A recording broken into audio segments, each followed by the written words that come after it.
Var olsun Amerika!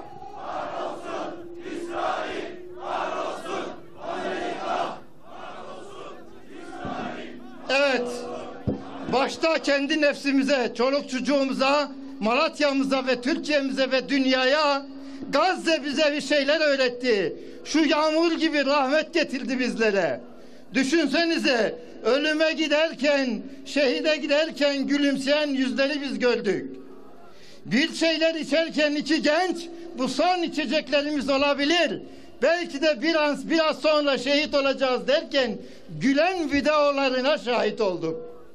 13 yıl sonra ilk kez çocuk sahibi olan bir babaanne o çocuğu şehit verirken onların metanetine şahit olduk.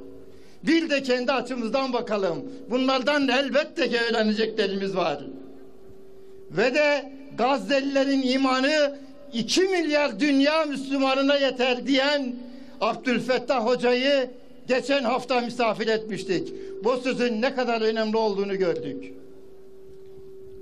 Ve bu noktada inşallah kendimizi çekiyoruz.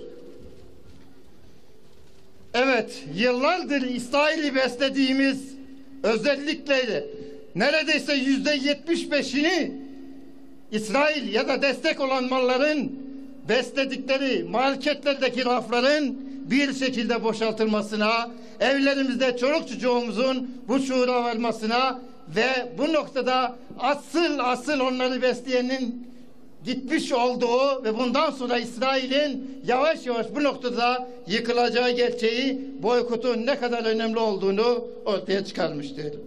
Merhum Erbakan hocamız, İsrail coğrafi bir mesele değil, imani bir meseledir demişti ama yeni anlamaya başladık.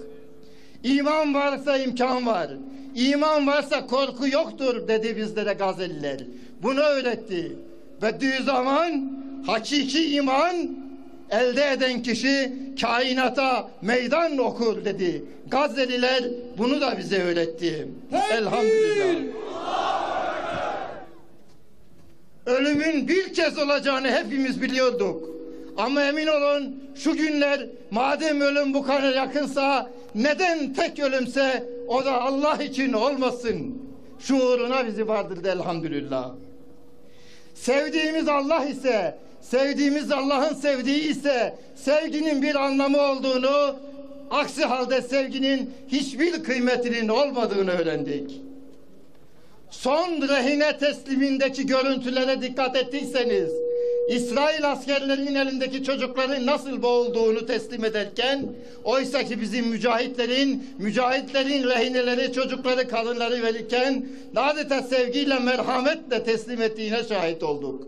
Ve bunu dünya şunu gördü, bu nasıl bir din, bu nasıl bir güzellik deyip aşık olmaya başladı. İnşallah onlara da bu nasip olacak, biz de şuurlanacağız diye ümit ediyoruz. Tekbir! Sözlerimi fazla uzatmak istemiyorum. Bu kadar merhametli Müslümanların aynı zamanda cesaretli olması gerektiğini hatırlatarak sizler gibi merhametli olan, sizler gibi cesaretli olan bütün Müslümanlara selam olsun. Allah'a emanet olun.